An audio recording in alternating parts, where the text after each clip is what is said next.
What's up guys, Sean here, and today I'm going to answer one of the most common questions I got on one of my popular videos, and hopefully teach you something about how crime statistics are gathered.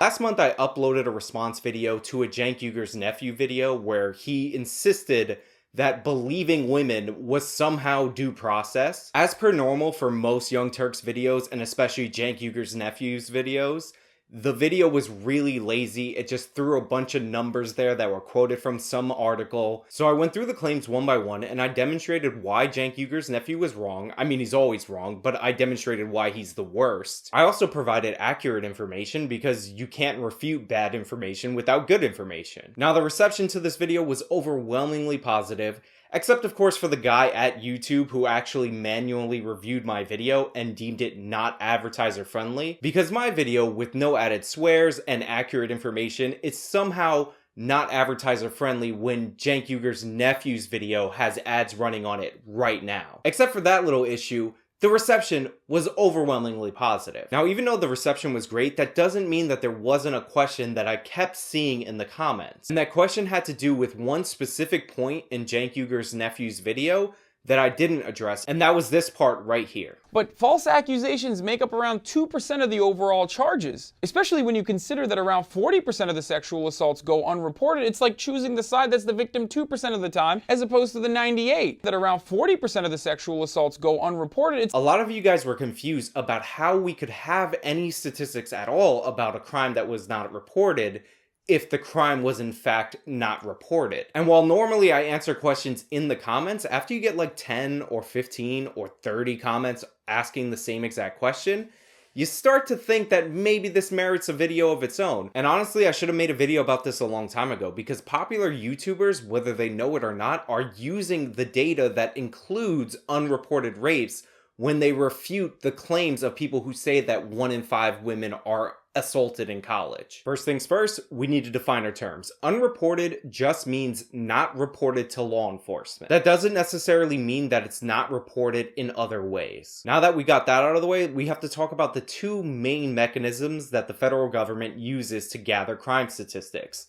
The first is the Uniform Crime Report. The Uniform Crime Report essentially is the FBI gathering data from state and local police departments. Now, since we've already defined reported crimes as crimes reported to law enforcement, the UCR is a collection of reported crimes and reported crimes only. However, a list of reported crimes does not give you an accurate picture of criminality. So to supplement the UCR, we use the National Crime Victimization Survey. Now, I know a lot of antennas just went off when I said the word survey, because the 1 in 5 sexual assault number comes from a survey. But that's a bad survey.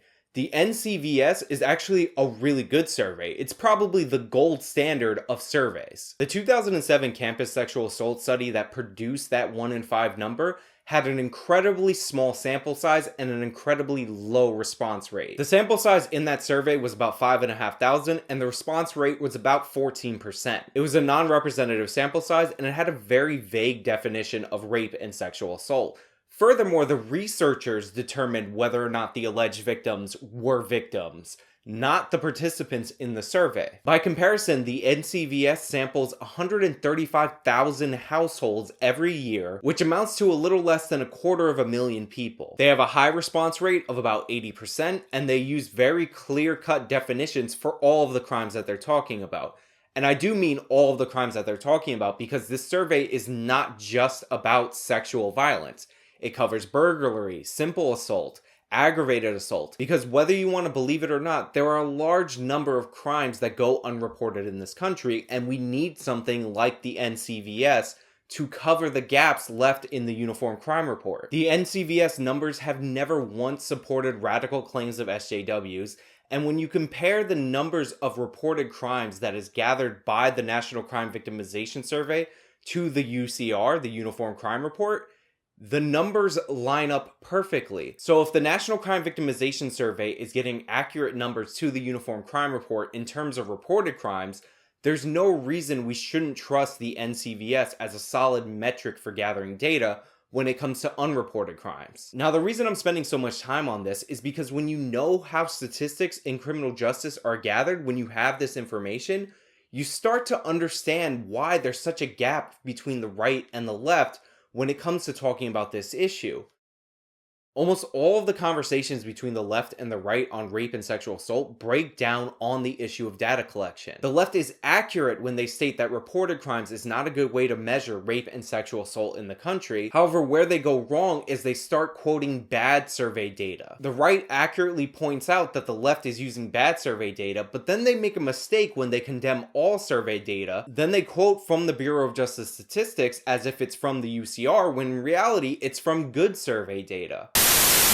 Like, I'm honestly not talking about empirical data at all, and I don't think we should look at it as empirical data because, first of all, like, I don't know if you know how, like, uniform crime reports work, but that's, like, certain things that police don't report. So sometimes those numbers are skewed, first of all, and, Sorry, what do you mean uniform crimes? Do you know, like, uniform crime reports and how that works? You mean several crimes going into one report? No, it's like where the police report to the FBI. Statistics can't always tell you exactly what happens. And then there's other forms of, like, methods, like the NCVS, they interview victims, like, one-on-one, or there's, like, self-reporting, and that shows that we're missing a lot of data that the police just haven't reported to the FBI. So I don't think you can base all of this on empirical data. I sit here and told you how empirical data is bullshit because of UCR crime reports. I don't agree. You didn't even know what a UCR crime report is. Do you even know what NCVS stands for? You tell me that. Okay, so let's go through statistics. Okay. How often do you believe rape occurs? Because again, a rape culture, we both agree. See, often? I cannot tell you the exact number because as I've repeated to you multiple times